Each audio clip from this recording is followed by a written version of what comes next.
Kazi za msingi zinazoagizwa sasa hivi ni vifaa. Kwa asilimia kubwa vifaa kwenye jengo la abiria terminal vimeletwa, isipokuwa magari ya zimamoto, na tunaamini yako njiani. Baada ya miezi 6 hivi magari hayo yatakuwa yamefika. Hilo la kwanza. La pili, jambo ambalo ni muhimu tukalizingatia, TAA na TCA pamoja na TANROADS, sababu TCA ni regulator, TAA ndo anaendesha, TANROADS hapa ni mjenzi. Lazima kuwe na mashirikiano ya karibu na taasisi zote hizi. Kwa mfano, TMA, mtabiri wa hali ya hewa, ana vifaa vyake. Vifaa anavyovileta pale lazima viendane na vifaa vya utabiri wa hali ya hewa vya nchi nzima.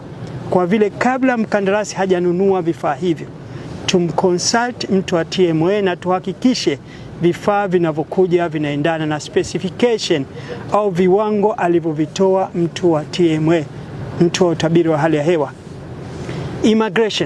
Immigration nao na miundombinu mingi ya kisasa ambayo wanaweka katika kuangalia watu wanaoingia na wanaotoka. Lazima vifaa anavyotumia yeye viendane na vifaa vyetu. Kwa vile kabla mkandarasi hajanunua vifaa vyote, lazima consult watu wa uhamiaji kujua vinakuja vifaa ambao vinaendana na kazi yao na ambao vinaingiliana na vifaa mifumo mingine ya uhamiaji hapa nchini. Ni muhimu mifumo yote hii kuingiliana. Hatutaki hapa tunakuwa na mfumo huu Dar es Salaam, tunakuwa na mfumo huu Zanzibar. Mifumo yote ya Tanzania nzima lazima ingiliane. Na tunatamani litakapomalizika jengo la abiria hili mwezi wa 5, uwanja wa ndege huu uweze kufanya kazi kwa 100%. Sisi TANROADS tunaahidi kwamba mashirikiano ambayo tulikuwa nayo tutaendelea nayo kuhakikisha kwamba yale yote ya muhimu ambayo yanapaswa kutekelezwa katika kipindi hiki tunayasimamia kwa ukaribu, ili kuhakikisha kwamba malengo ya kukamilisha mradi huu mapema yanafikiwa. Lakini vile vile kuna mifumo ambayo imeagizwa na ambayo imefika.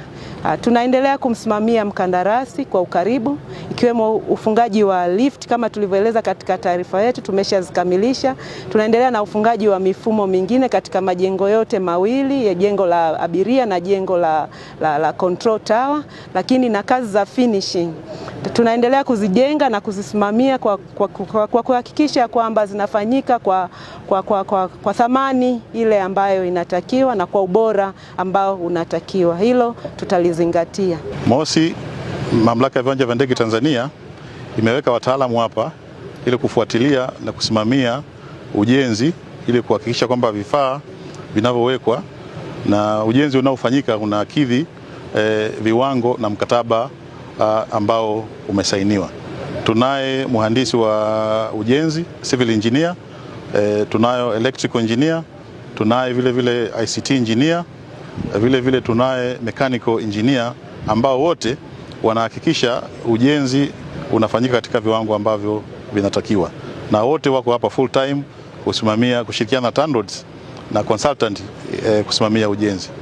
Kama alivyosema Mheshimiwa Waziri, mwezi wa 5 sisi tutakuwa tayari kuanza operation. Pamoja na mapungufu machache ya mfumo wa mafuta, lakini Mheshimiwa Waziri ameagiza kiwanja kitakapokamilika, hasa terminal building kitakapokamilika, operation zianze na ujenzi uendelee. Sisi tunahakikisha kwamba hiyo tutalisimamia. Tutakuwa na program za usalama kama tulivyofanya JNIA wakati wa ukarabati wa apron na kampuni ya Interbeton. Operations zinaendelea na ukarabati vile unaendelea.